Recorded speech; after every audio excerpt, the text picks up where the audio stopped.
Am I audible to all of you? क्या आप सभी लोग मुझे सुन पा रहे हैं? जी सर। Very good. तो आप सभी लोगों का हार्दिक स्वागत है सेंट पीटर्स लॉ एकेडमी के इस प्लेटफॉर्म पर। मैं जेडी उपाध्याय आप सभी का स्वागत करता हूं इस सेशन में। और इस सेशन में मैं डिस्कस करूंगा भारतीय न्याय संहिता 2023 के सामान्य परिचय को। अभी आप सभी जानते ही हैं कि वर्तमान में जो आपका पुराना आईपीसी था उसको रिपील कर दिया गया है और बीएनएस 2023 है ना, एक नए मौलिक आपराधिक विधि के तौर पर, ठीक है, प्रचलन में है। तो सवाल यह आता है कि जो बीएनएस है, ठीक है ना, इसके बारे में वो कौन कौन सी ऐसी जानकारी है जो आपको होनी चाहिए। प्रारंभिक परीक्षा में इस नए कानून से संबंधित कौन कौन से सवाल आपसे पूछे जा सकते हैं, मुख्य परीक्षा में कैसे सवाल हो सकते हैं, और आपको तैयारी करते समय किन किन बातों का ध्यान रखना जरूरी है, कौन सी ऐसी चीजें हैं जिन पर बहुत ज्यादा फोकस करने की आवश्यकता है और कौन सी ऐसी चीजें हैं जिन पर बिल्कुल भी फोकस करने की जरूरत नहीं है। आपका माइंडसेट बिल्कुल क्लियर होना चाहिए at the time of preparation, क्योंकि जनरली ऐसा होता है कि बोलना सीखने में थोड़ा समय लगता है, लेकिन क्या बोलना है यह सीखने में पूरा जीवन निकल जाता है। आदमी सीख नहीं पाता कि क्या बोलना है।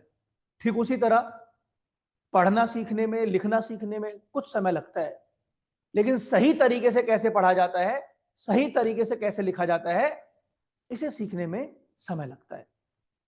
ठीक है, तो आइए शुरुआत करते हैं अपने विषय की। तो इससे पहले कि मैं डिटेल में डिस्कस करूं आज के टॉपिक को, मैं एक संक्षिप्त परिचय जानना चाहता हूं आप लोगों से। तो सबसे पहले आप अपने बारे में एक परिचय दीजिए। हम्म हम्म आप न्यायिक परीक्षा की तैयारी करना चाहते हैं, तो इसके पीछे क्या कारण है, क्यों आप इस क्षेत्र में आना चाहते हैं? न्यायाधीश बनना है। Very good, very good, best of luck. Online कोई स्टूडेंट है जो अपने बारे में बताना चाहें? चैट बॉक्स में तो बहुत सारे बच्चों ने लिखा है। कोई है जो अपने बारे में बताना चाहते हैं कि न्यायाधीश क्यों बनना चाहते हैं, क्या कारण है? Anybody else? Radha, Sheetal? Chat box में भी लिख सकते हैं, नो प्रॉब्लम।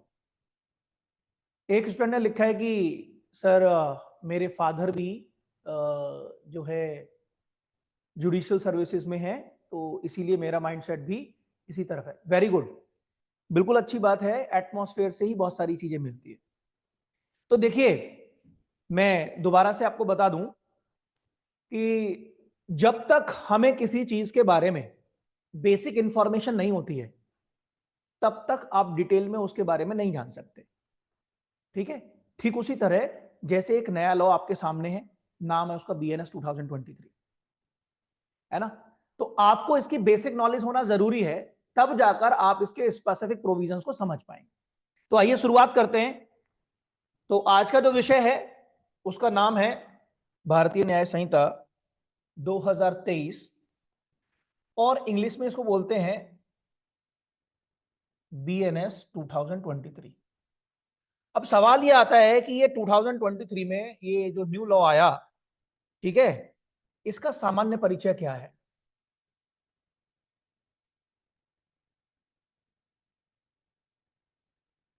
मैं आप लोगों को थोड़ा सा गाइडलाइंस भी दे दूं। जरा सोचिए कि बीएनएस किस तरीके का लॉ है। क्या ये आपराधिक विधि है? क्या ये आपराधिक प्रक्रियात्मक विधि है ना? क्या ये सिविल विधि है? इसके अंदर टोटल कितने चैप्टर्स हैं, कितने सेक्शंस हैं, है ना? बीएनएस जो है किन मामलों पर अप्लाई की जाती है, किन मामलों पर अप्लाई नहीं होती है, जिस दिन इसको लागू किया गया है क्या इसका जो इफेक्ट होगा वो प्रोस्पेक्टिव होगा, भविष्यलक्षी होगा, या इस कानून को भूतकाल से मींस रेट्रोस्पेक्टिवली लागू कर सकते हैं? क्या एक व्यक्ति जो किसी दूसरे देश का रहने वाला है, अगर भारत में आकर कोई अपराध करेगा तो उसका दंड हम कहां देंगे? एक भारत के नागरिक ने किसी दूसरे देश में जाकर कोई ऐसा अपराध किया जो बीएनएस के अंतर्गत परिभाषित है और दंडनीय है, तो उस पर्सन का ट्रायल कैसे होगा, उसे कैसे पनिश करेंगे, है ना? बहुत सारी बातें हैं जिन पर मैं डिस्कस करूंगा, और साथ ही साथ मैं आपको यह भी बताऊंगा कि जो प्री एग्जाम है उसमें कैसे क्वेश्चंस पूछे जा सकते हैं आपसे, और जो मैं बताऊंगा उनसे संबंधित सवाल पूछे जाएंगे। मुख्य परीक्षा में कैसे सवाल हो सकते हैं जो आपसे पूछे जा सकते हैं, तो उसी माइंडसेट से आप लोग तैयार रहिए। तो सामान्य परिचय में सबसे पहले तो हम ये जानेंगे कि जो बीएनएस है, मीन्स भारतीय न्याय संहिता 2023, ये कैसा लॉ है, ये कैसी विधि है। तो पहला सवाल तो अगर आपसे यही पूछ लिया जाए कि जिस कानून को आप पढ़ने आए हैं या जिस कानून का आप अध्ययन कर रहे हैं, है ना, वो कैसा कानून है, तो इसको एक लाइन में आप समझिए कि जो भारतीय न्याय संहिता है ये मौलिक आपराधिक विधि है। मौलिक आपराधिक विधि है, इंग्लिश में इसको बोलते हैं सब्सटैंटिव क्रिमिनल लॉ। सवाल यह आता है कि सर क्या कोई ऐसी ट्रिक है या ऐसी कोई टेक्निक है जिससे हम पहचान सकें कि ये वाला कानून जो है वो मौलिक आपराधिक विधि होगा और ये वाला जो कानून है ये मौलिक आपराधिक विधि नहीं होगा? मींस किसी भी कानून को पहचान का तरीका क्या है, कि हम कैसे पहचानेंगे कि ये वाला कानून जो है ना वो मौलिक आपराधिक विधि के अंतर्गत आता है? तो थोड़ा सा समझिए, अगर मैं ये बताऊं आप लोगों को कि जो विधि शब्द है, मींस जो लॉ है, वो दो तरीके का होता है बेटा। कितने तरीके का होता है? दो तरीके का होता है। पहले वाले का जो नाम है वो है आपका मौलिक विधि, दूसरा है प्रक्रियात्मक। प्रक्रियात्मक विधि समझेंगे कैसे, जरा समझिए। सपोज दैट आपके घर के अंदर चोरी हो गई, तो कोई तो पर्सन है जिसने चोरी की है, तो जिस पर्सन ने चोरी की है तो उसका जो कोड ऑफ कंडक्ट है वो बीएनएस के किस प्रोविजन में आएगा, कितना पनिशमेंट देंगे, और जिसने चोरी कर ली है प्रोसेस क्या होगा उसको पनिश कराने का, कैसे एफआईआर रजिस्टर होगा, कैसे पुलिस को इंफॉर्मेशन देंगे, क्या जो पुलिस को दी गई इंफॉर्मेशन है वो मौखिक हो सकती है, राइटिंग में हो सकती है, या केवल राइटिंग में ही होगी, केवल मौखिक ही होगी। पुलिस को जब इंफॉर्मेशन मिलेगा तो पुलिस क्या करेगी, इन्वेस्टिगेशन कैसे होगा, इन्वेस्टिगेशन का ऑब्जेक्ट क्या है, पुलिस रिपोर्ट कैसे फाइल होगी, पुलिस रिपोर्ट फाइल हो गई है तो मैजिस्ट्रेट या जो कोर्ट है वो ट्रायल कैसे करेगा, कौन कौन से एविडेंसेस दिए जा सकते हैं, कौन कौन से एविडेंसेस नहीं दिए जा सकते, बहुत सारी बात। तो उसका जो जड़ है, जो रूट है, वो कहीं ना कहीं यहां पर आपको मिलेगा जब आप पढ़ते हो कि जो विधि है वो दो प्रकार की है, एक है मौलिक विधि और एक है आपका प्रक्रियात्मक विधि। मौलिक विधि को भी आप देखोगे तो बेटा ये दो तरीके की है। पहली है आपकी सिविल, दूसरी है आपराधिक।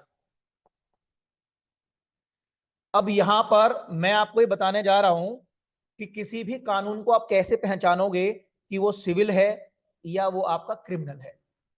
तो अगर आप मौलिक विधि को देख रहे हो और मौलिक विधि में सिविल विधि को देख रहे हो, तो ऐसा कोई भी कानून जो आपके लीगल राइट्स को, मींस आपके अधिकारों को, ठीक है, आपके कर्तव्यों को और आपके दायित्वों को,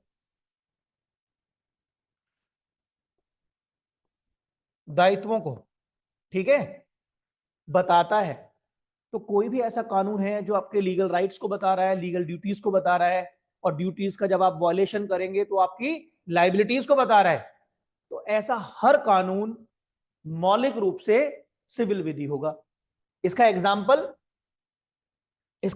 है आपका इंडियन कॉन्ट्रैक्ट एक्ट 1872 का कानून है, ट्रांसफर ऑफ प्रॉपर्टी एक्ट 1882 का कानून है, Hindu law, Muslim law and many more.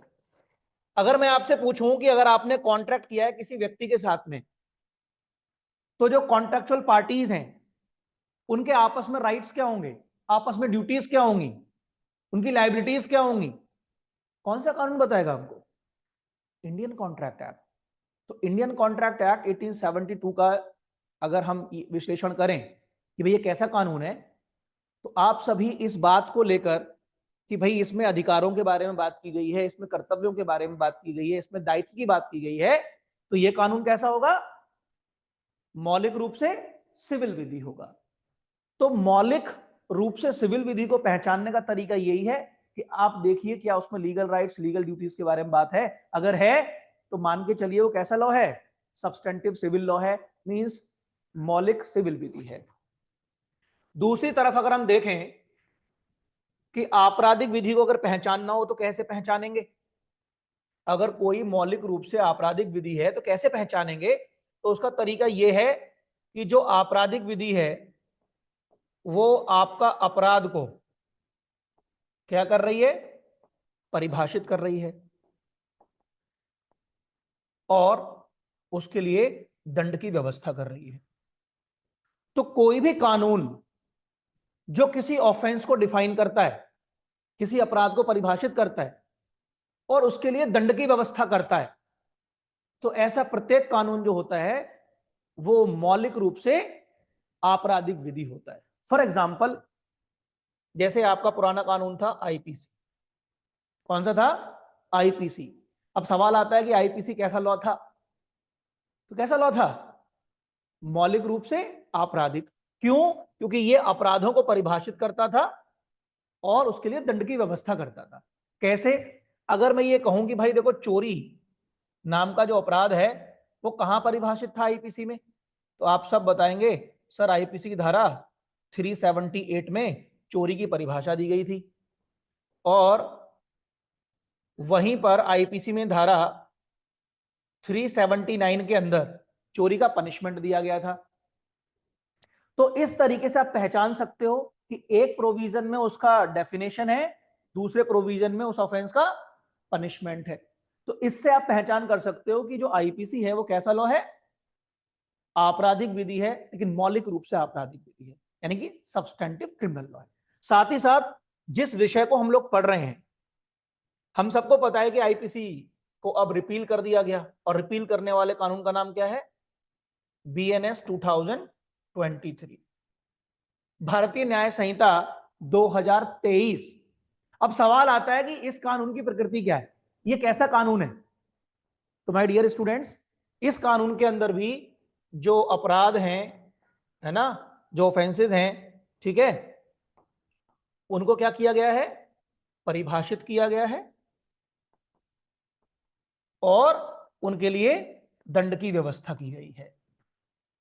क्या किया गया है? परिभाषित किया गया है और दंड की व्यवस्था की गई। तो यदि आप जानना चाहते हैं कि महिलाओं के विरुद्ध कौन से अपराध होंगे, अध्याय 5 पढ़िएगा। शरीर के विरुद्ध कौन से अपराध होंगे, चैप्टर 6 पढ़िएगा। प्रॉपर्टी के अगेंस्ट कौन से होंगे, चैप्टर 17 पढ़िएगा। स्टेट के अगेंस्ट कौन से होंगे, चैप्टर नंबर 7 पढ़िएगा। तो वहां पर बहुत सारे प्रोविजंस हैं जिनमें ऑफेंस को क्या किया गया बेटा? डिफाइन किया गया और उसका पनिशमेंट। तो मॉरल ऑफ द स्टोरी ये रहा कि जो हमारा डिस्कशन था कि आपका जो बीएनएस है वो कैसा लॉ है, तो मैंने आपको यहां पर बताया था कि जो बीएनएस है वो आपका मौलिक आपराधिक विधि है। इस डिस्कशन से अब ये बात क्लियर होती है कि भाई ये ऑफेंसेस को डिफाइन कर रहा है और उनका पनिशमेंट बता रहा है। दूसरी बात आती है कि सर प्रोसीजरल लॉ कौन से होते हैं, प्रक्रियात्मक विधि कौन सी होती है? तो प्रत्येक ऐसा कानून जो इस मौलिक विधि को क्या कराता है? लागू कराता है, वो प्रोसीजरल लॉ होता है। ये सिविल भी हो सकता है, क्रिमिनल भी हो सकता है। अगर सिविल मामलों का प्रोसीजर देखना है तो कानून है हमारे पास सीपीसी, 1908 का कानून है, ठीक है।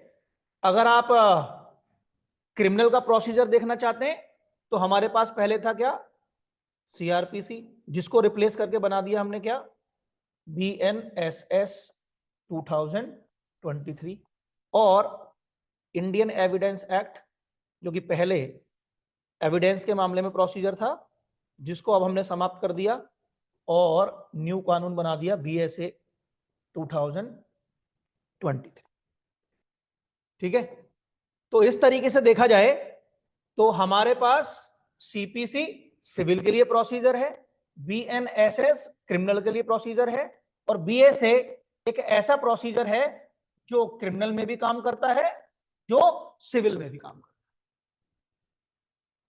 तो इस डिस्कशन से हम इस कंक्लूजन पर पहुंचे कि सर एक बात तो क्लियर हो गई कि जिस लॉ को हम पढ़ रहे हैं उसका जो नेचर है वो कैसा है, मौलिक आपराधिक विधि है, सब्सटेंटिव क्रिमिनल लॉ है।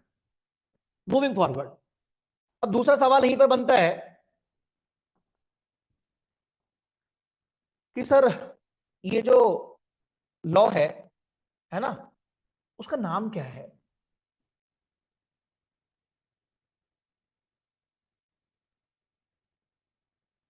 तो देखिए, जब भी किसी प्रोविजन को हम पढ़ते हैं किसी बेयर एक्ट के अंदर और आप उसके नाम को जानना चाहते हैं, तो उसके नाम को जानने के लिए लीगल टर्मिनोलॉजी में एक एक्सप्रेशन है जिसे इंग्लिश में कहते हैं शॉर्ट टाइटल। क्या कहते हैं? और हिंदी में कहते हैं संक्षिप्त नाम। तो संक्षिप्त नाम जो होता है वो किसी भी कानून के जो टाइटल है या उसका नाम है उसको जानने के लिए होता है ना? तो सवाल आता है कि बीएनएस का जो संक्षिप्त नाम है वो क्या है?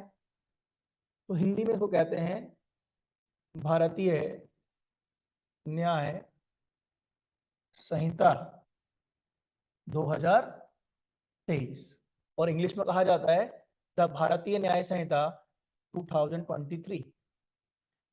शॉर्ट में लिख देते हैं।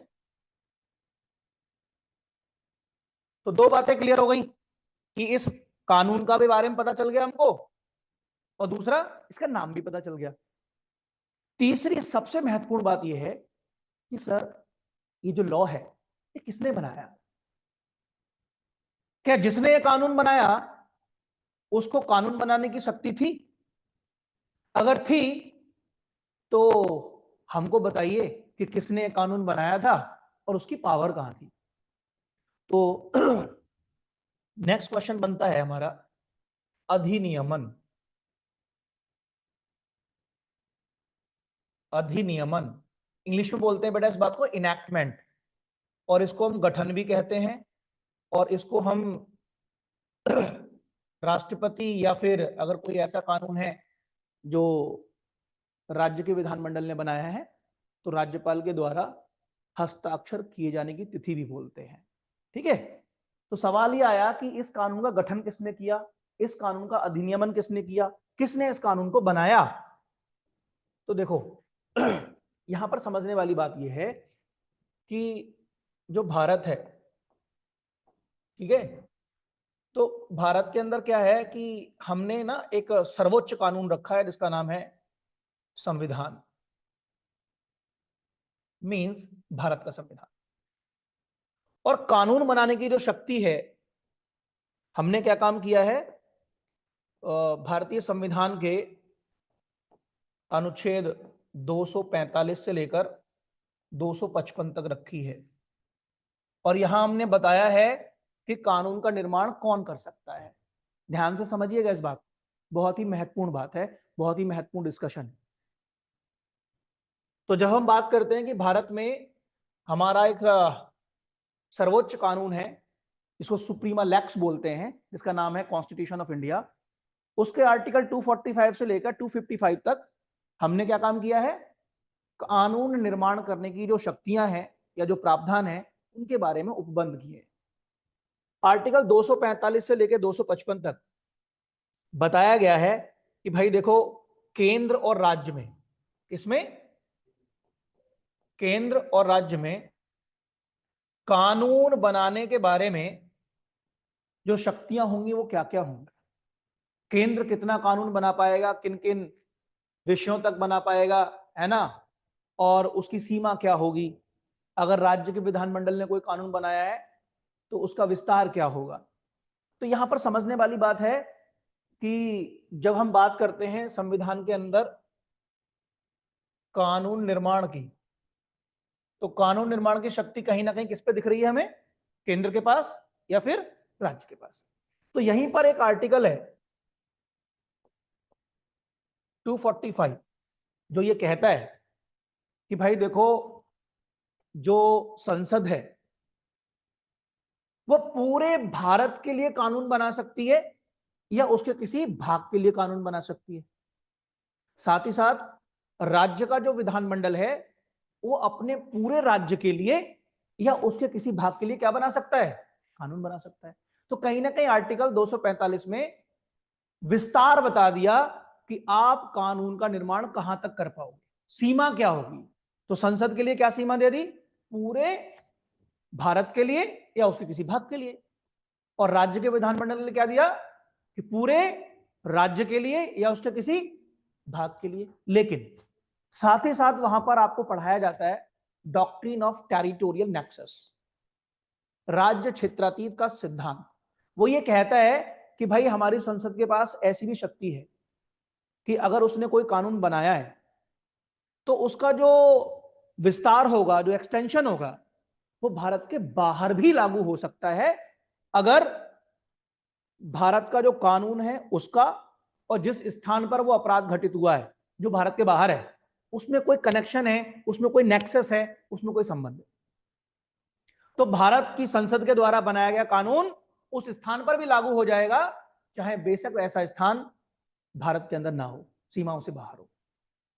एक एग्जांपल देता हूं कि मान लीजिए कि इंडिया में किसी व्यक्ति ने, चाहे वो भारत का नागरिक है या विदेशी है, मर्डर कर दिया किसी का भारत के अंदर। तो सिंपल सी बात है, उसका पनिशमेंट कहां मिलेगा, भारत के अंदर ही मिलेगा।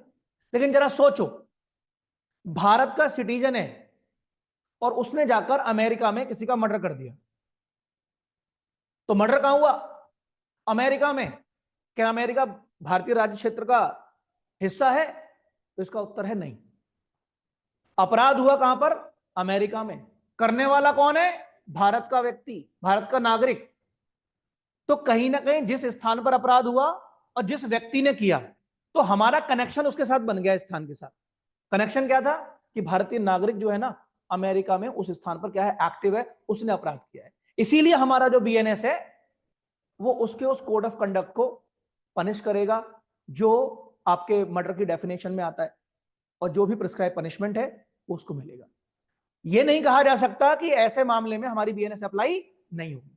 तो यही समझने वाली बात है कि आर्टिकल 245 ने इस बात को क्लियर कर दिया कि जो हमारी संसद है वो ऐसा कानून भी बना सकती है। बात क्लियर हुई। तो अब दूसरा सवाल यह है कि यहीं पर एक आर्टिकल है 246, यह बताता है 3 सूचियों के बारे में, और उन सूचियों का नाम क्या है समझना,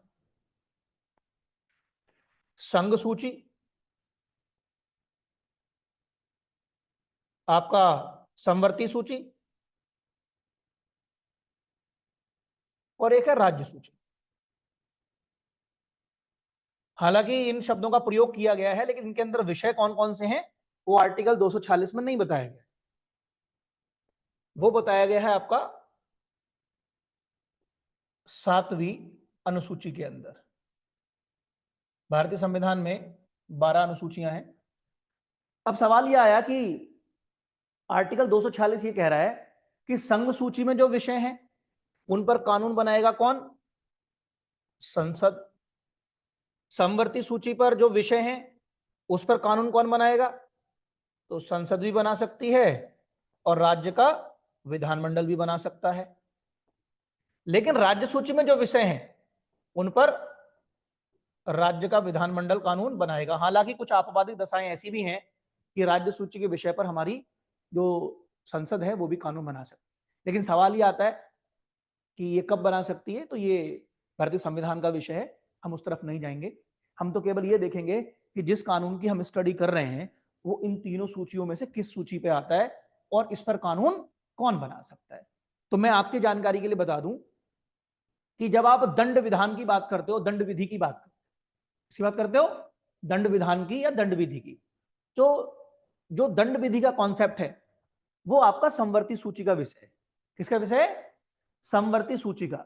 और समवर्ती सूची के विषय की अगर हम बात करें तो इसमें प्रथम विषय कौन सा, फर्स्ट जो एंट्री है, फर्स्ट एंट्री वही दंड विधि की बात करती है।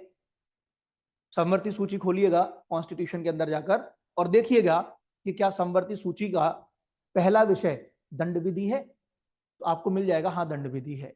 तो दंड विधि पर कानून कौन बना सकता है, संसद भी बना सकती है और राज्य का विधानमंडल भी बना सकता है। तो कहने का मतलब है कि जिस कानून को आप पढ़ने जा रहे हो जिसका नाम है BNS 2023, इस पर कानून बनाने का अधिकार संसद को भी है और राज्य के विधानमंडल को भी है।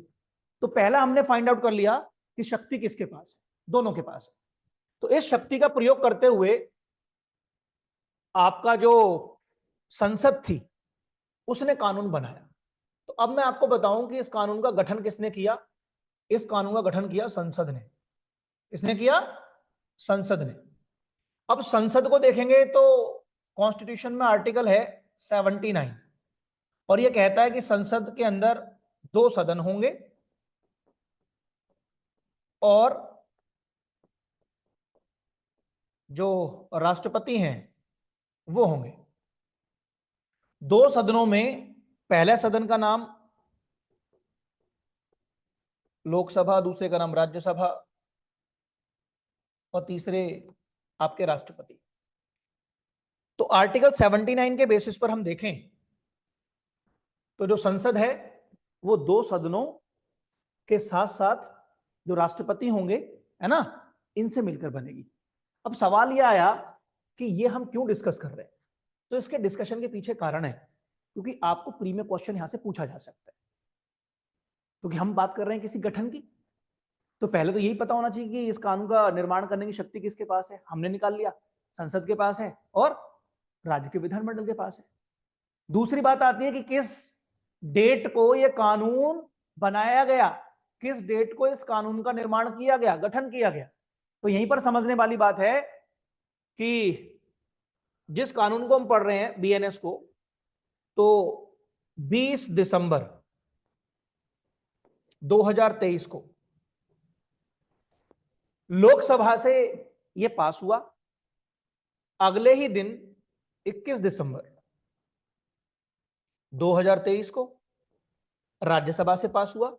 और हम सभी जानते हैं जब कोई विधेयक, ठीक है, दोनों सदनों से पास होता है तो उसे राष्ट्रपति की मंजूरी के लिए भेजा जाता है। और जिस दिन राष्ट्रपति की मंजूरी मिल जाती है उस दिन ऐसा जो विधेयक है वो क्या बन जाता है, कानून बन जाता है। भेजा गया राष्ट्रपति के पास और राष्ट्रपति ने हस्ताक्षर कर दिए, साइन कर दिए। और वो तिथि थी 25 दिसंबर 2023। 25 दिसंबर 2023 को ये जो कानून था इसका गठन हो गया। तो इस डेट को हम कई नाम से जानते हैं। पहला, BNS पर राष्ट्रपति की अनुमति की तिथि। Second, enactment date. थर्ड, गठन की तिथि। चौथा, निर्माण की तिथि, है ना, कानून पर या विधेयक पर अनुमति की तिथि। तो इस तरीके से देखा जाए तो 25 दिसंबर 2023 को यह कानून का निर्माण हो गया। लेकिन आपसे सवाल यह भी पूछा जा सकता है कि भाई लोकसभा और राज्यसभा से यह किस तिथि को पास किया गया। तो ध्यान रखना यह बहुत जरूरी है। मूव करते हैं आगे। तो दूसरे सवाल को हम डिस्कस कर रहे थे और ये डिस्कस हो रहा था कि भाई इसका गठन कब हुआ। तो इसका उत्तर निकल कर आया 25 दिसंबर 2023। 25 दिसंबर 2023 को यह कानून बना दिया गया। बात क्लियर हो गई। तो यहां पर सारी बातें निकल कर आ जाती हैं कि यह कानून किसने बनाया, लोकसभा से कब पास हुआ, राज्यसभा से कब पास हुआ, राष्ट्रपति की अनुमति कब मिली और क्या यह कानून केंद्रीय कानून है। आंसर इसका क्या है, हाँ, ये केंद्रीय कानून है, संसद ने बनाया है। ठीक है, तो 2 सवालों के जवाब मिल गए हमको। आगे चलते हैं। अगली बात आती है कि ये जो कानून है ये प्रारंभ कब होगा? बना तो आपने दिया, प्रारंभ कब होगा सवाल आता है। तो प्रारंभ के बारे में अगर आप देखोगे तो चूंकि ये केंद्रीय कानून है, कैसा कानून है? केंद्रीय कानून है, और निर्माण किसने किया है? संसद ने किया है। तो जाहिर सी बात है केंद्रीय कानून है तो उसे लागू कौन करेगा? केंद्र सरकार करेगी। और यह प्रावधान किया गया है कि जो केंद्र सरकार है वो भारत के राजपत्र में, इसमें केंद्र सरकार जो है वो भारत के राजपत्र में अधिसूचना द्वारा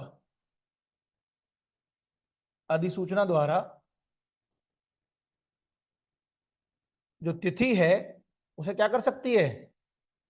नियत कर सकती है।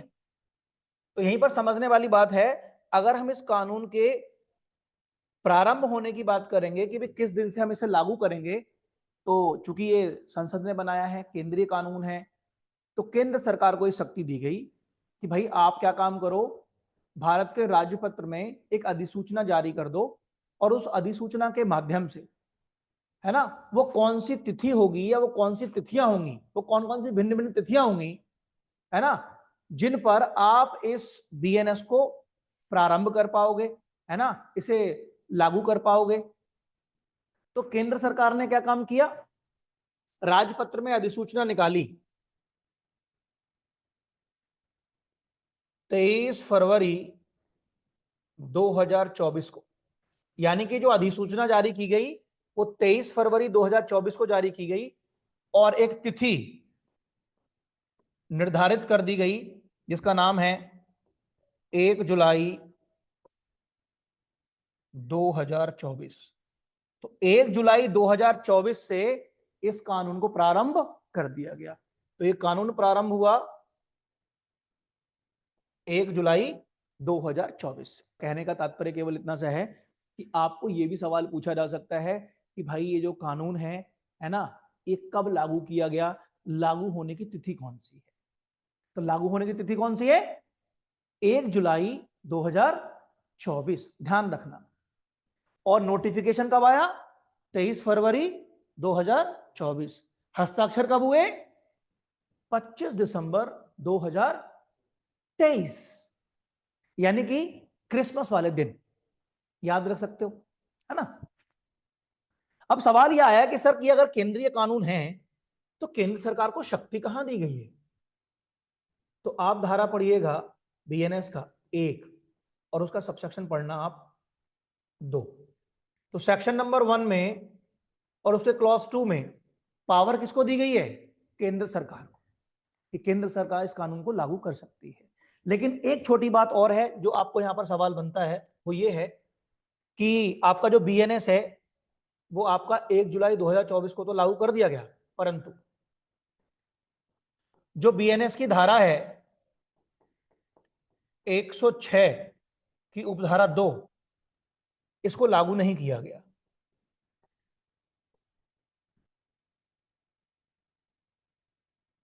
तो आपसे प्री में क्वेश्चन पूछा जा सकता है, कई तरीके के सवाल हो सकते हैं यहां पर कि भाई जो बीएनएस है वो कैसा कानून है? केंद्रीय कानून है। निर्माण किसने किया? संसद ने किया है ना। किस तिथि से इसको लागू किया गया है? तो आपको पता होना चाहिए कि भाई 1 जुलाई 2024 से। कैसे लागू होने का प्रावधान है? तो राजपत्र में अधिसूचना द्वारा। अधिसूचना कौन जारी करेगा? केंद्र सरकार करेगी। अब सवाल यह भी पूछा जा सकता है कि भाई ये बताओ कौन सा ऐसा प्रावधान है बीएनएस का जिसको अभी लागू नहीं किया गया है? तो प्रावधान कहां है बेटा? धारा 106 की उपधारा 2 में। इस प्रावधान को अभी लागू नहीं किया गया है। लागू किसको किया गया है? इसको छोड़कर पूरे बीएनएस को। तो ये चर्चा हमारी पूरी हो गई। आगे चलते हैं। अब एक सवाल है बहुत महत्वपूर्ण, और वो ये है कि जिस कानून को हम पढ़ रहे हैं, इसका प्रभाव क्या होगा, इस कानून का प्रभाव क्या होगा,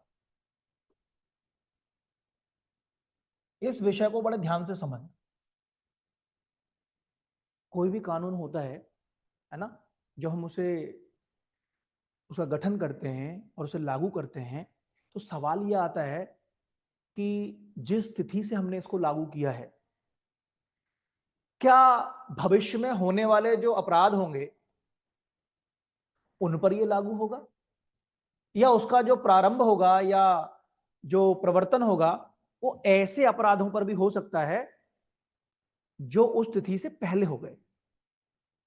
मॉरल ऑफ द स्टोरी ये है कि क्या ऐसे कानून का जो प्रभाव होगा वो भविष्यलक्षी होगा या भूतलक्षी होगा, है ना। तो आइए इस विषय पर भी थोड़ा सा चर्चा कर लें। लेकिन इस विषय पर चर्चा करने से पहले थोड़ा सा जानते हैं कि हमारे कॉन्स्टिट्यूशन में इसकी व्यवस्था कहां है। तो देखो, जब भी कोई कानून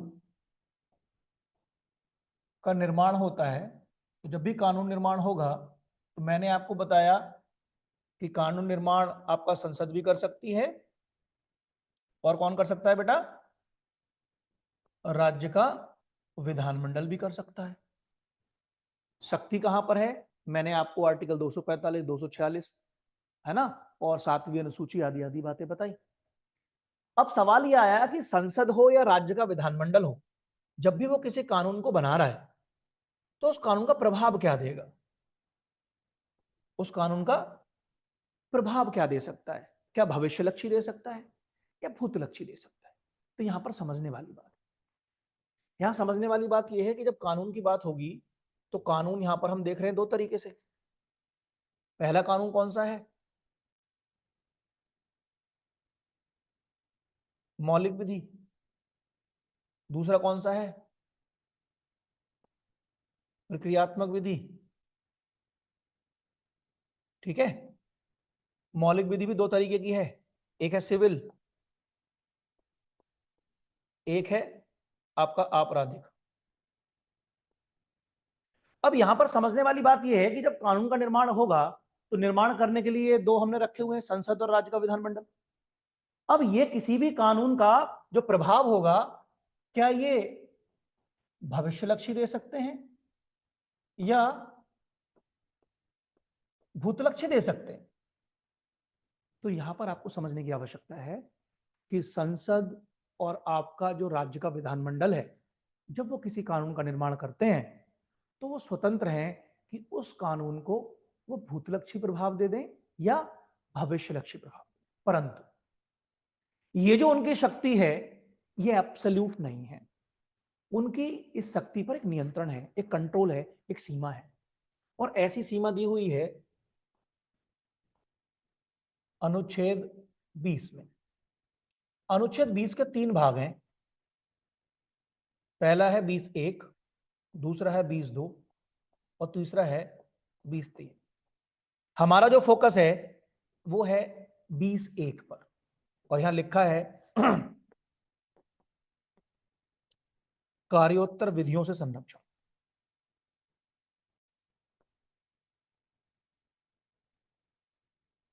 अब समझते हैं पहले इस विषय को, तब जाकर हम इसके प्रैक्टिकल चीज को समझ पाएंगे। तो मैं बात कर रहा हूं इस विषय के माध्यम से कि जो बीएनएस है उसका प्रभाव क्या होगा, क्या भविष्यलक्षी होगा या फिर भूतलक्षी होगा। तो मैंने आपको बताया कि संसद और राज्य का जो विधानमंडल है वो जब कोई कानून बनाएगा तो उसका प्रभाव भूतलक्षी भी दे सकता है और भविष्यलक्षी भी दे सकता है। परंतु ये जो उसका पावर है ये एब्सोल्यूट नहीं है, ये आर्टिकल 20 क्लॉज 1 से नियंत्रित है। आर्टिकल 20 क्लॉज 1 ये कहता है कि भाई देखो, अगर आपने कोई नया अपराध बनाया है तो चाहे आप संसद हैं या आप राज्य के विधानमंडल हैं अर्थात विधायिका हैं, तो नया अपराध जब आप बनाएंगे, नए अपराध का सृजन करेंगे, तो नए अपराध का जब सृजन होगा तो इसका प्रभाव आप रखेंगे भविष्यलक्षी। क्या रखेंगे, भविष्यलक्षी। मान लीजिए कोई ऐसा ह्यूमन कंडक्ट था जो पहले अपराध की श्रेणी में नहीं आता था और आपने नए तरीके से उसको अपराध बना दिया, तो उसका जो प्रभाव रहेगा वो कैसा रहेगा? भविष्यलक्षी रहेगा। उसका आप भूतलक्षी प्रभाव नहीं दे सकते। पहला तो नियंत्रण ये। दूसरा, उन्होंने लिखा कि नया दंड, अगर आपने कोई नया दंड सृजित किया है जो कि पहले नहीं था, तो उसका प्रभाव कैसा रखेंगे? भविष्यलक्षी। ध्यान से समझना, नए अपराध का, नए दंड का अगर आपने सृजन किया है तो वो कैसा रहेगा? भविष्यलक्षी। एक बात और है कि अगर ये जो नया दंड है इसमें दंड की अधिकता है, मींस दंड को बढ़ा दिया गया है, तो इसका प्रभाव भी कैसा रहेगा? भविष्यलक्षी। कैसा रहेगा? भविष्यलक्षी।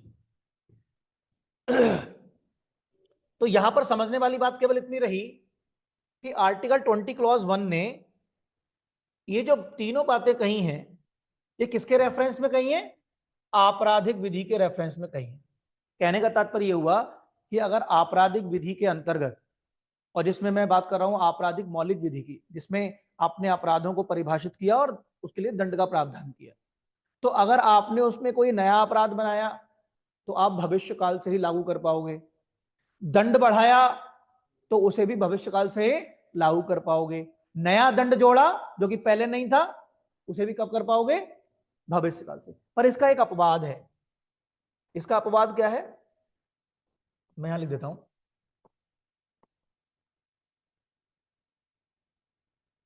अभियुक्त के लाभ के लिए।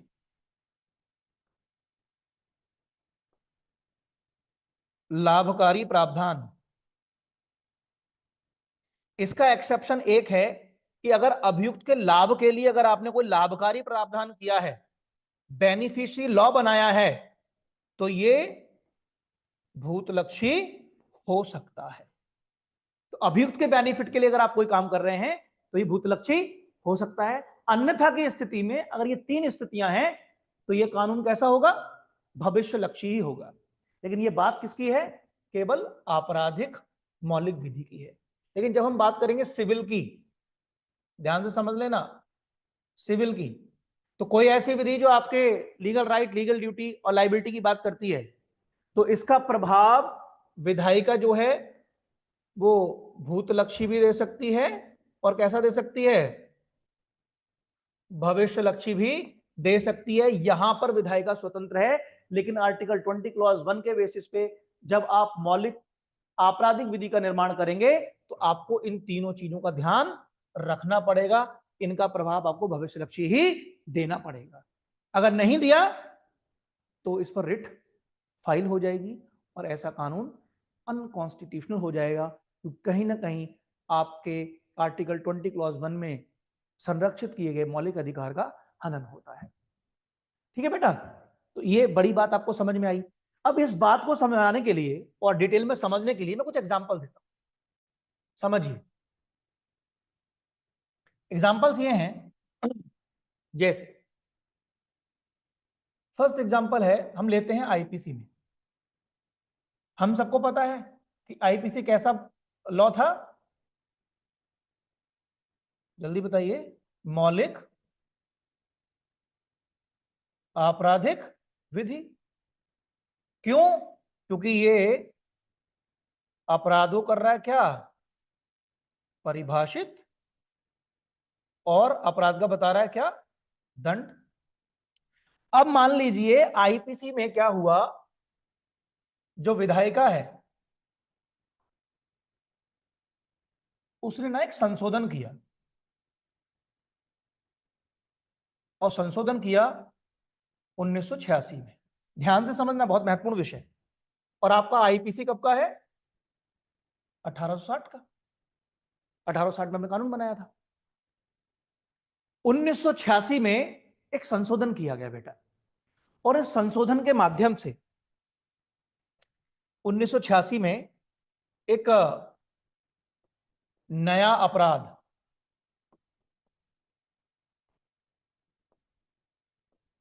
सृजित किया गया। क्या किया गया? नए अपराध का सृजन किया गया, यानी कि नया अपराध बनाया गया। और उस नए अपराध का नाम था दहेज मृत्यु। क्या था? दहेज मृत्यु। और आईपीसी में संशोधन करके धारा 304 बी में इस अपराध को रखा गया। अपराध बता दिया गया दहेज मृत्यु होता क्या है, उसका एक दंड बता दिया गया कि ये होता। लेकिन मैं पूछना चाहता हूं आप सभी लोगों से कि सन 1986 से पहले दहेज मृत्यु नाम का कोई नया अपराध नहीं था। अपराध था ही नहीं। पहली बार आपने सन 1986 में एक नया अपराध बनाया जिसका नाम रखा दहेज मृत्यु। और इस धारा को आपने लागू किया एक ऐसी तिथि से जिसका मैं जिक्र करूं तो 19/11/1986। 19/11 को आप याद रख सकते हैं, 19 नवंबर की बात हो रही है। अंतरराष्ट्रीय पुरुष दिवस होता है उस दिन। क्या होता है? अंतरराष्ट्रीय पुरुष दिवस। तो अंतरराष्ट्रीय पुरुष दिवस 1986 में आपने लागू कर दिया इस सेक्शन को कि अब आने वाले समय में इस डेट से ये नया अपराध होगा और अगर किसी ने किया दंड मिलेगा उसको।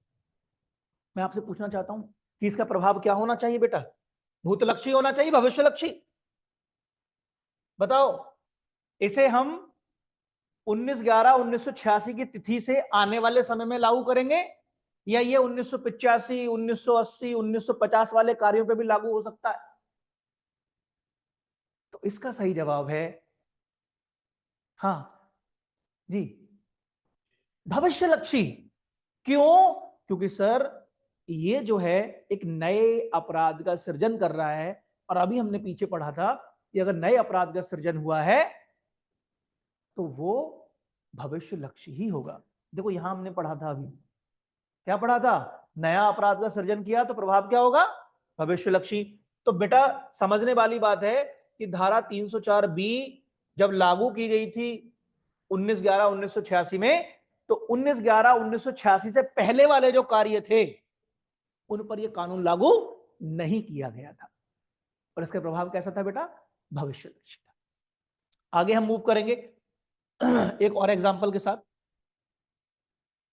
दूसरा एग्जांपल है आईपीसी पर ही, क्योंकि अभी बीएनएस में तो कोई संशोधन है नहीं।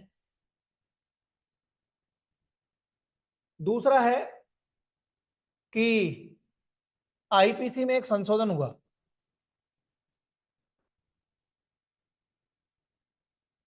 2013 में और उसका कारण था एक घटना जो घटी 16 दिसंबर 2012 को। ध्यान से समझना इस विषय को। 16 दिसंबर 2012 को दिल्ली में एक घटना घटी कि एक मूविंग बस के अंदर, चलती हुई बस के अंदर एक लड़की के साथ में एक अपराध किया गया जिसका नाम था रेप। रेप नाम का जब ऑफेंस कमिट हुआ तो सवाल यह आया कि उसमें कुछ ऐसे कार्य और कार्यलोप थे कि क्या वो रेप की परिभाषा में आते थे या नहीं आते थे, इस पर सवाल था। आधे लोगों का मानना था कि वो रेप की परिभाषा में आते थे, आधे लोगों का मानना था रेप की परिभाषा में नहीं आते। तो 16 दिसंबर 2012 को एक झकझोर देने वाली एक घटना घटी थी दिल्ली में। और घटना यह थी कि एक लड़की के साथ में एक सेक्सुअल एक्ट हुआ और उसके प्राइवेट पार्ट के अंदर कुछ ऑब्जेक्ट इंसर्ट किए गए जिससे उसको इंटरनल डैमेज हुआ और इन द एंड कुछ समय बाद उसकी डेथ भी हो गई, जिसको आप जानते हो निर्भया कांड के नाम से। 16 दिसंबर 2012 को जो एग्जिस्टिंग लॉ था वो ये था, अगर हम रेप की परिभाषा की बात करें, कि जब तक पेनिट्रेशन नहीं होगा तब तक रेप नाम का जो अपराध है वो पूरा नहीं होगा। तो पेनिट्रेशन मस्ट था। लेकिन 16 दिसंबर 2012 को जो घटना हुई उसमें क्या था कि प्राइवेट पार्ट के अंदर एक ऑब्जेक्ट इंसर्ट किया गया। तो क्या प्राइवेट पार्ट के अंदर ऑब्जेक्ट का इंसर्ट किया जाना रेप कॉन्स्टिट्यूट करता है? क्या बलात्कार की परिभाषा में आता है?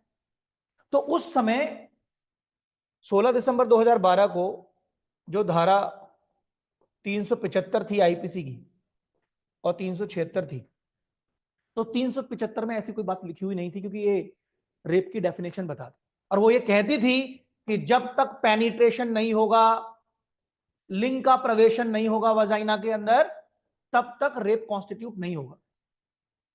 और ऐसे मामले में जो एक न्यायिक कंडक्ट हमारे सामने आया, बीएनएस के अंदर भी नए नए अपराध रखे, जैसे संगठित अपराध रखा, आतंकवादी कृत्य रखा, तो ये पहले नहीं थे, अब इनका निर्माण नए तरीके से किया गया है।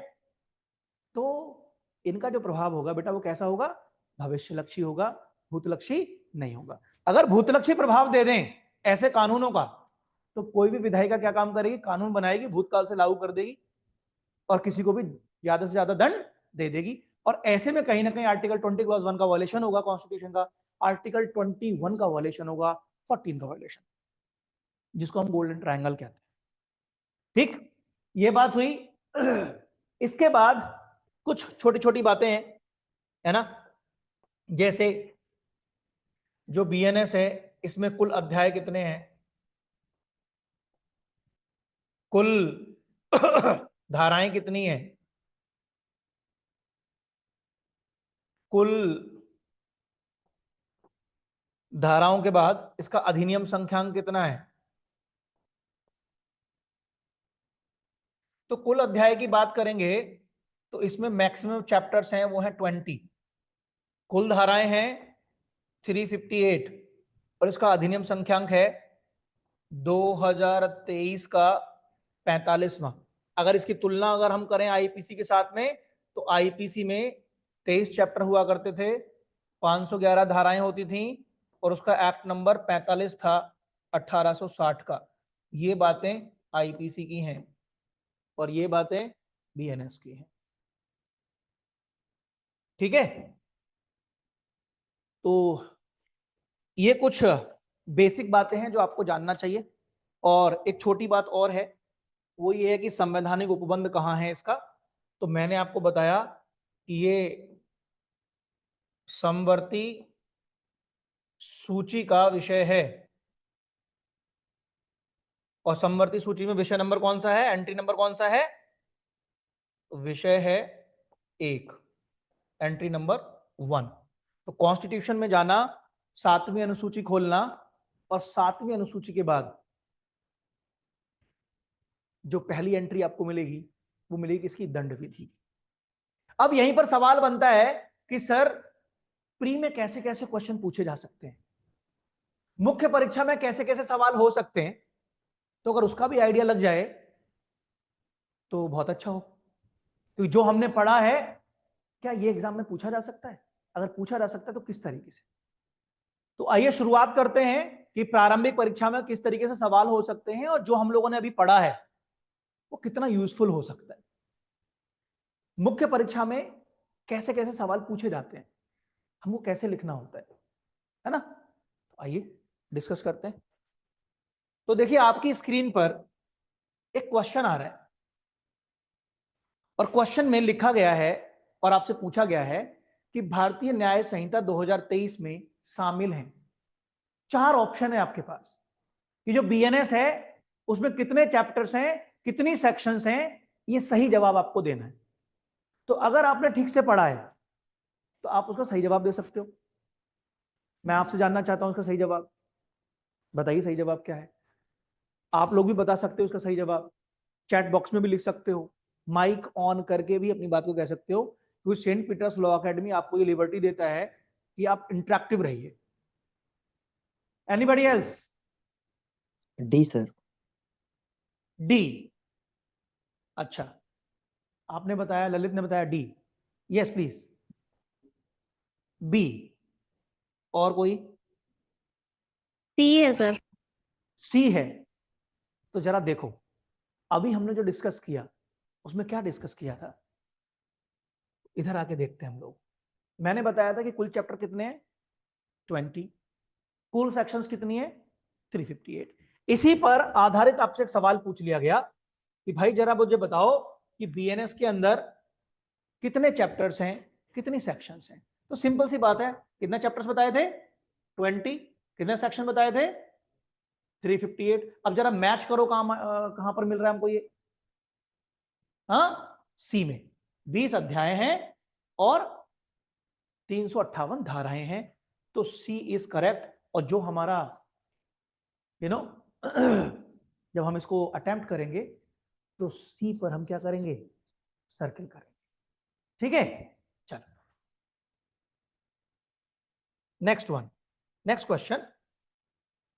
सवाल है कि निम्नलिखित में से कौन सी भारतीय न्याय संहिता 2023 के लागू होने की तिथि है? अब सवाल ध्यान से पढ़ना, आपसे तिथि पूछी जा रही है और तिथि मैंने कई पढ़ाई है।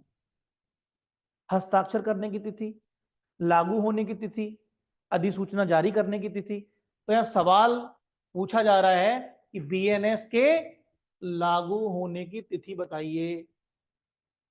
जरा ढूंढिए और मुझे बताइए आप लोग, ऑनलाइन ऑफलाइन कोई भी। 1 जुलाई 2023 सर। मुझे ऑप्शन चाहिए। सर डी ऑप्शन सही है इसका। डी डी ऑप्शन सही है, वेरी गुड, बिल्कुल सही जवाब है। 1 जुलाई 2024 से ये कानून लागू किया गया है। ऑप्शन डी क्या है? करेक्ट है। हम पता कैसे करेंगे? इसके लिए हम लोगों ने डिस्कस किया था। यहां कहां डिस्कस किया था? देखो यहां डिस्कस किया था, और यहां मैंने आपको बताया था कि ये केंद्रीय कानून है। राजपत्र में अधिसूचना दी गई है 23 फरवरी 2024 को, और 1 जुलाई 2024 से हमने क्या कर दिया? इसको लागू कर दिया है। और लागू नहीं किया है तो कौन सा प्रावधान नहीं किया है? धारा 106 की उपधारा 2, इसको लागू नहीं किया हमने। और मान लीजिए सवाल 106 पे आ जाए तो आपको पता होगा कि बीएनएस का कौन सा प्रोविजन, ठीक है, लागू नहीं किया गया है। वापस आते हैं, अगला सवाल आपकी स्क्रीन पर कुछ इस तरीके से है। देखिए, भारतीय न्याय संहिता 2023 कब अधिनियमित की गई थी? अब सवाल किस पर है? अधिनियमन, अर्थात इसके गठन पर। तो कब गठन हुआ था इसका? कौन बताएंगे इसका सही उत्तर?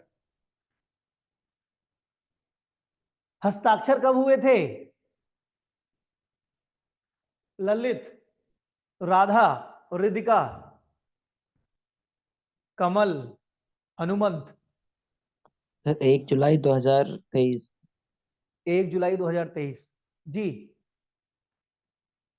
मैंने आपको पीछे पढ़ाया था, क्या पढ़ाया था? ये संसद ने कानून बनाया है, लोकसभा से पास हुआ, राज्यसभा से पास हुआ, फिर राष्ट्रपति ने इस पर साइन किए थे। कौन सा दिन था? मैंने हिंट दिया था, क्रिसमस का दिन था। तो ध्यान आ रहा है कुछ? कौन सा था? 25 दिसंबर सर। सॉरी, 25 दिसंबर। 25 दिसंबर। अब सवाल आता है 25 दिसंबर 2023 का, 24 का? 23 सर। हाँ, कह रहे हैं सर 25 दिसंबर 2024 तो खैर आया ही नहीं अभी, है ना? तो आप जरा देखो, कुछ चीजें ऐसी भी होती है ना कि हमको ऑप्शन देख के समझ आ जाता है। तो जरा देखो, 25 दिसंबर 2023 की बात हो रही है, 1 जुलाई 2023 की बात हो रही है, 25 दिसंबर 24 की बात हो रही है जो अभी आया ही नहीं, 1 जुलाई 2024 की बात हो रही है जो कि निकल गया। तो ऑप्शन ए करेक्ट है। 25 दिसंबर 2023 को साइन किए थे किसने? राष्ट्रपति ने। कितने सवाल मिले? कई सवाल। और आप जाने कहां से इनका उत्तर? आपने थोड़ा सा पढ़ा है, और थोड़े से पढ़ने में आपने वो पढ़ा है जहां से क्वेश्चंस हिट हो रहे हैं, जहां से सवाल पूछे जा रहे हैं। तो यही वो तरीके हैं कि आप क्लास के अंदर इस तरीके से पढ़िए कि प्रारंभिक परीक्षा के जो सवाल है ना, आप देखते ही उनका आंसर कर दो। मुख्य परीक्षा के लिए जैसे जैसे टॉपिक्स पूरे होते हैं वैसे वैसे आपको लिखने के लिए क्वेश्चंस दिए जाते हैं, और आप उनको, ठीक है, बताया जाता है कैसे लिखना है। आप उनको लिखिए, जो आपके टीचर्स हैं उनसे चेक कराइए, और अपनी कमियों को देखिए कहां पर कमियां हैं, ठीक है, और आगे बढ़ते चले जाइए। आगे मूव करते हैं। एक सवाल मैंने पूछा था आपसे, भाई जरा देखो आपकी स्क्रीन पर है कि का नाम का एक व्यक्ति है जो कहां का नागरिक है, भारत का नागरिक है, अमेरिका में क्या कर देता है, हत्या कर देता है, दिल्ली में पकड़ा जाता है। हत्या के लिए जो उसने अपराध होगा उसका जो दंड है या जो उसका विचारण है वो कहां किया जाएगा? नागरिक है भारत का, अपराध कर रहा है कहां? अमेरिका में। 4 ऑप्शन है। अमेरिका में, दूसरा केवल उस देश में मृतक जहां का नागरिक था, तीसरा मुंबई में क्योंकि वह वहां का निवासी था, या दिल्ली में। ऑप्शन बताओ। राहुल कह रहे हैं दिल्ली में। अनिकेत का कहना है दिल्ली में।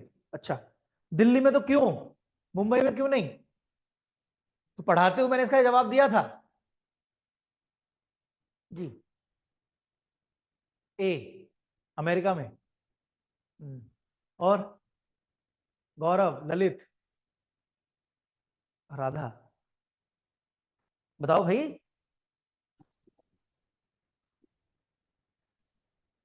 दिल्ली में सर। दिल्ली में। दिल्ली में तो क्यों, इसका भी जवाब चाहिए। मैं एक्सप्लेन करूंगा इस बात को। तो देखो बेटा, मैंने आपको बताया था कि जब बीएनएस हम पढ़ रहे हैं तो बीएनएस में जो प्रोविजंस दिए हुए हैं, तो हमारा जो संसद है वो पूरे भारत के लिए कानून बना सकती है। इसका जो कानून है भारत के बाहर भी लागू हो सकता है अगर जिस स्थान पे अपराध किया गया है वो भारत नहीं है, लेकिन उस अपराध का हमारे भारतीय कानून के साथ में क्या है, कोई ना कोई संबंध है, कोई ना कोई कनेक्शन है। कनेक्शन क्या है? हमारा नागरिक ने वो अपराध किया। मैं आपसे पूछता हूं, अगर मम्मी ने मना कर दिया है कि बाहर जाओगे चॉकलेट मत मांगना, अगर मांगी आपने तो पिटाई करूंगी। मान लीजिए पड़ोसी के यहां गया, चॉकलेट मांग ली उसने, तो आप मुझे बताइए पिटाई कहां होगी उसकी? घर जाके मम्मी छोड़ेगी नहीं उसको, पापा भी बीच में नहीं आ सकते, नहीं तो पापा को भी आंख दिखा देगी मम्मी। होता है कि नहीं? तो तुम भारत के नागरिक हो, बाहर जाके ऐसा करोगे तो तुम्हें हम भारत में दंडित करेंगे, है ना? तो बेटा नियम ये कहता है कि ऐसा व्यक्ति भारत में जहां पकड़ा जाता है वहां उसको हम पनिश करें। तो व्यक्ति कहां पकड़ा गया है? ये दिल्ली में पकड़ा गया है। अपराध कहां किया है? अमेरिका में। तो अगर आप भारतीय नागरिक होते हुए विदेश में अपराध करते हो तो भारत में जहां पकड़े जाओगे उस स्थान की स्थानीय अधिकारिता जिस न्यायालय को होगी और जिस न्यायालय को विचारण करने का शक्ति होगा वो आपको दंडित करेगा। अब हत्या के लिए विचारण करने का जो शक्ति है वो सेशन न्यायालय को है। तो दिल्ली में जो पकड़ा जा रहा है ना जिस स्थान पर, उस स्थान की अधिकारिता वाला जो सेशन न्यायालय होगा वो क्या करेगा, इसे इसका विचारण करेगा, उसको दंडित करेगा। ठीक है बेटा, चलो ऑप्शन डी करेक्ट है। आगे चलते हैं। चलो, भारतीय न्याय संहिता 2023 का अधिनियम संख्यांक कितना है? कितना है? कितना? 45? तो दो जगह है, कौन सा 45? 24 का, 23 का? 23 का। तो चैट बॉक्स में भी बच्चों ने सही जवाब लिखा है कि 45 इसका अधिनियम संख्यांक है 2023 का। तो 2023 में 45वें नंबर पर इसका क्या किया गया था? अधिनियमन किया गया था, इस पर साइन किए गए थे। तो 2023 का 45वां जो है क्रमांक इसका सही आंसर है। ठीक है, अंतिम सवाल। भारतीय न्याय संहिता 2023 जिसको हम दंड विधि कह रहे हैं, भारत के संविधान की किस अनुसूची में है? तो अनुसूची भी आपको बतानी है, विषय भी आपको बताना है, और मैंने पढ़ाते समय बताया था कि कौन सी अनुसूची का कौन सा विषय है। First, very good, very good, nice. First, very good. Chetan कह रहे हैं फर्स्ट, सुष्मिता कह रही है फर्स्ट। देखो फर्स्ट नहीं कहोगे, का कहोगे, क्योंकि ऑप्शन क्या है, का है मींस ए है। तो समवर्ती सूची का पहला ही विषय है, बिल्कुल सही जवाब है इसका, समवर्ती सूची का पहला विषय है, वेरी गुड। तो ये तो हो गए प्रारंभिक परीक्षा पर आधारित कुछ सवाल जो आपने पढ़ा उससे संबंधित। अब मुख्य परीक्षा में देखो कैसे सवाल पूछे जा सकते हैं या कैसे पूछे जाएंगे आपको, तो थोड़ा समझना। पहला सवाल आपकी स्क्रीन पर है और वो ये है कि का नाम का व्यक्ति जो भारत का नागरिक है, अमेरिका में हत्या करता है, वह भारत में पकड़ा जाता है। हत्या के अपराध के लिए उसका विचारण कहां होगा? सुसंगत प्रावधानों सहित व्याख्या करें। तो जो अभी प्री का सवाल हम लोगों ने डील किया है उसी से संबंधित ये सवाल आपको मुख्य परीक्षा में पूछा जा रहा है कि भाई अपराध कहां हुआ है? भारत से बाहर। किया किसने है? भारत के नागरिक ने। उसका विचारण कैसे करेंगे, ट्रायल कैसे होगा, है ना? तो ऐसे सवाल मुख्य परीक्षा में पूछे जा सकते हैं। आगे पूछा जा सकता है कि भारतीय न्याय संहिता 2023 किन मामलों में लागू होगी? भारत के भीतर होने वाले अपराधों में या भारत के बाहर होने वाले अपराधों में? तो भारत के भीतर जो अपराध हो रहे हैं उनमें तो लागू होगी होगी। कतिपय मामले ऐसे हैं जो भारत के बाहर अगर हो रहे हैं तो उस पर भी बीएनएस अप्लाई हो जाएगी। क्वेश्चन नंबर 3 कह रहा है कि टिप्पणी लिखना है हमको किस बात पर? मौलिक दंड विधि का प्रभाव क्या होता है? क्या ये भूतलक्षी होती है या ये भविष्य लक्षी होती है? आपने इतना समझ लिया है तो आप, मुझे लग रहा है, अच्छा कंटेंट इस पर लिख सकते हैं सुसंगत प्रावधानों के साथ, एग्जाम्पल्स के साथ। 304 बी, 375, 376 और वर्तमान में जो बीएनएस है ना, उसमें जो नए नए अपराध हैं जैसे संगठित अपराध है ना, आतंकवादी कृत्य है, आदि आदि। लास्ट पूछता है कि भारतीय न्याय संहिता किन विषयों पर प्रभाव नहीं डालती है ना? तो भारतीय न्याय संहिता कुछ ऐसे विषय हैं जिन पर प्रभाव नहीं डालेगी। जैसे अगर ऐसा विषय है जो कोई स्पेशल लॉ बनाया गया है किसी स्पेशल सब्जेक्ट मैटर पर, या कोई लोकल लॉ है, या मान ली भारतीय सरकार की सेवा में कोई सैनिक है, नौसैनिक है, वायु सैनिक है और उसने अभित्यजन कर दिया है, मींस भाग गया है वहां से, विद्रोह कर दिया है, तो उसके लिए कोई स्पेशल लॉ बनाया गया है तो इन मामलों पर बीएनएस अप्लाई नहीं होगा। फॉर एग्जाम्पल कि पॉक्सो के अंदर बहुत सारे ऑफेंसेस हैं, है ना, तो उन मामलों में कौन सा लॉ प्रिवेल होगा? पॉक्सो। कैसा कानून है? विशेष कानून है। तो कहने का मतलब यह है कि बेटा, मैंने जैसा स्टार्टिंग में कहा था कि बोलना सीखने में कम समय लगता है लेकिन क्या बोलना है ये सीखने में पूरा जीवन निकल जाता है, ठीक उसी तरह पढ़ना सीखने में, लिखना सीखने में थोड़ा समय लगता है, लेकिन क्या पढ़ना है, क्या लिखना है, क्या पढ़ना और लिखना बिल्कुल नहीं है, ये सीखने में आपका समय लगता है, एकदम से चीजें नहीं आती।